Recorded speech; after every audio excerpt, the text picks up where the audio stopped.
una-una o mausap ang nasa lubhan sa simbahan. Ay ginatawag o Sentere con Iglesia. Think with the church.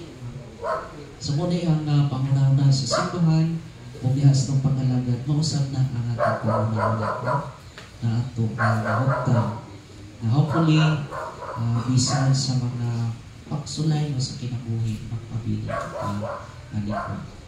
So, gitapos ako nag-enta sa ito nga session kanahapon about sa kining 3 dimensions of the theme of the Synod. Kaning communion, participation, o mission. Sa ko nang dimension kanahapon, mauni ang pinaka-substance yun sa kining Synod on Synodality. Nga unta, diha sa atong pagkasimbahan, ato aning mapuy aning tulo. Communion, participation, o mission. So,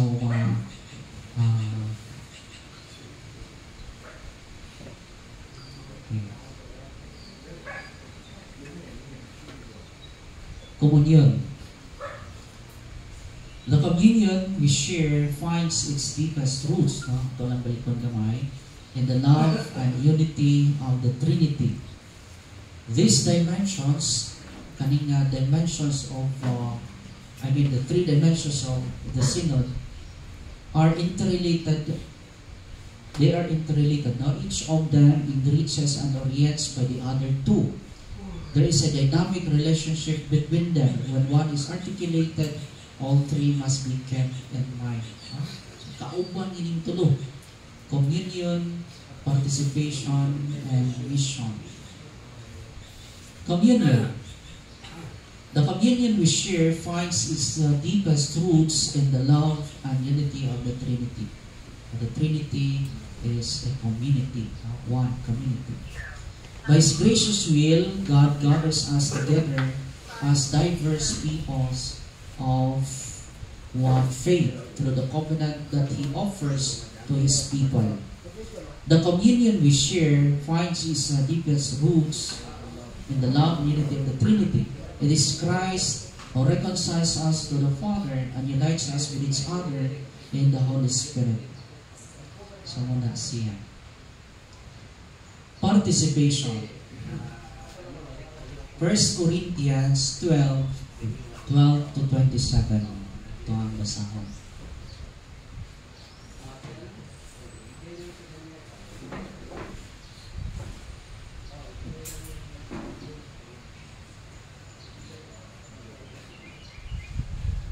Wow, 12 to 27.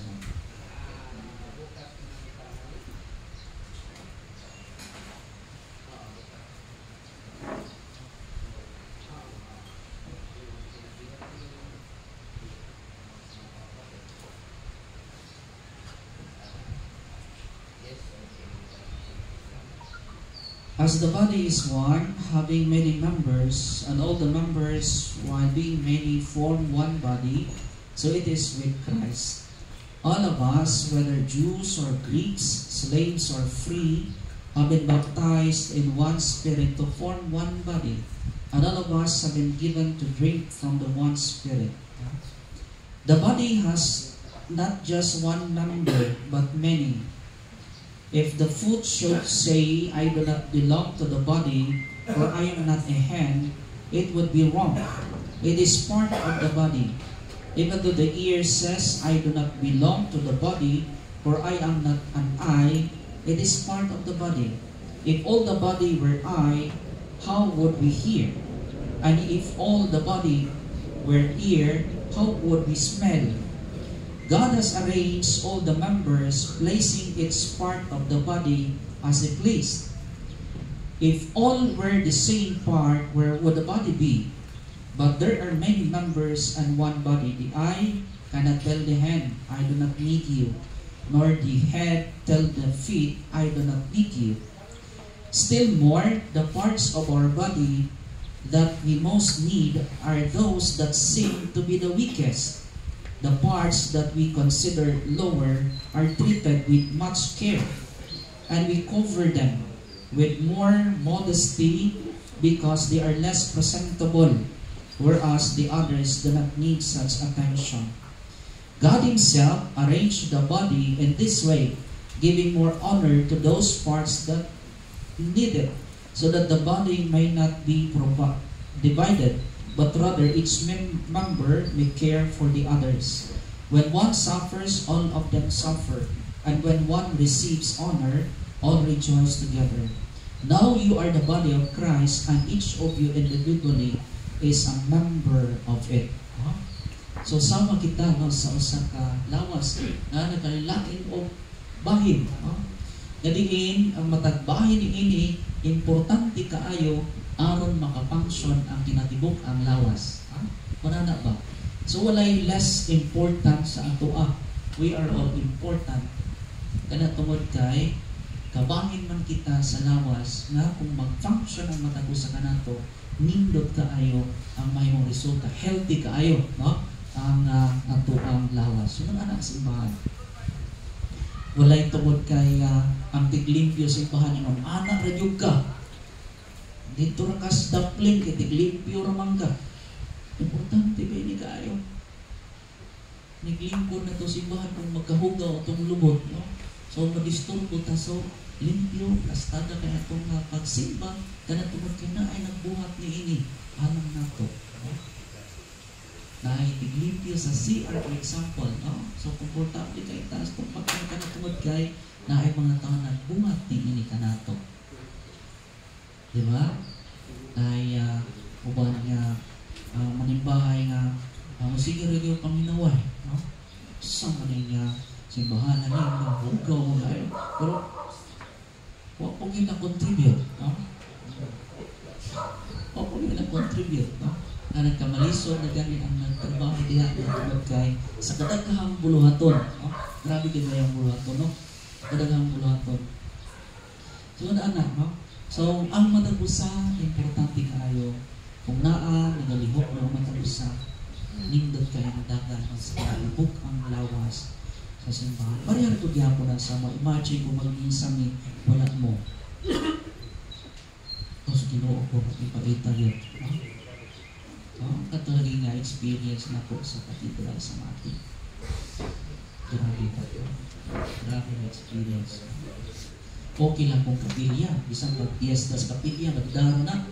Pero diri na sa Cathedral, ay mga kasiguro sa galipo ng mga pakalawaton. Ilanganan. Diba?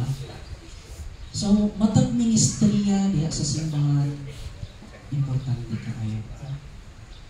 Mga katekista, for example, dili ka ba masaulo ang sakramento kung wala yung katekesis.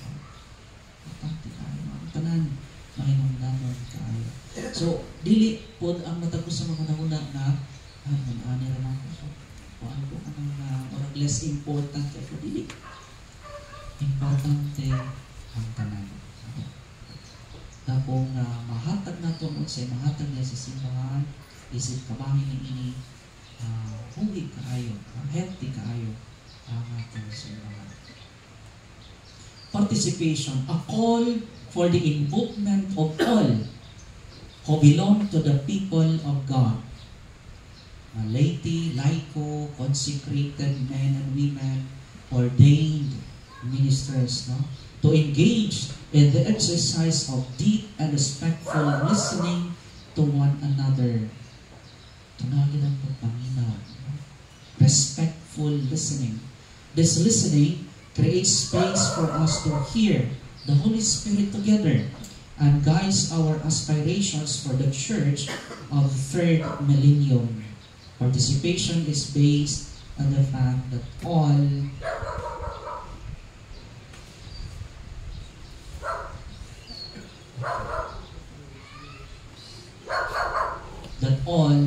are the members of this body of the church. Okay? So participation is a call for the involvement of all who belong to the people of God.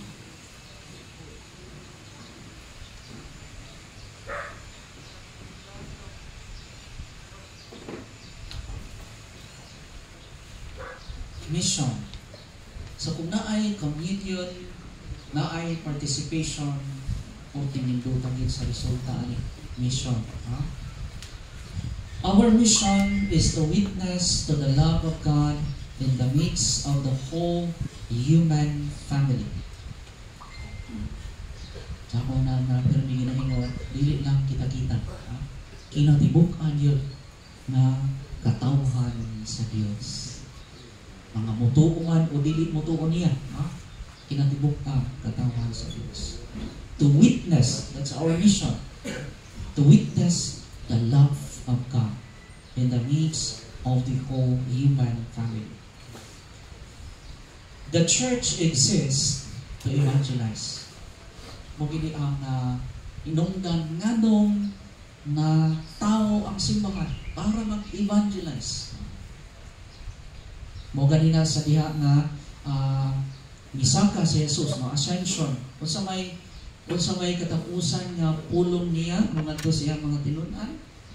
Panglakaw kamo sa tibuok kalibutan o himua ang tanan nga among tinun-an, bunyagi sila sa ngalan sa Amahan, sa Anak o sa Espiritu Santo.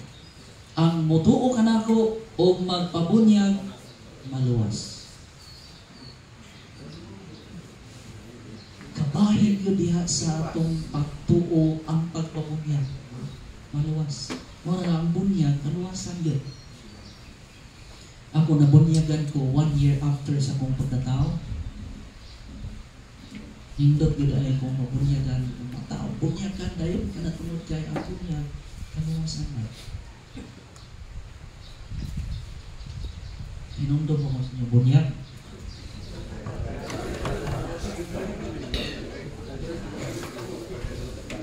Tanawan niya baptismal certificate. Ang ganos na.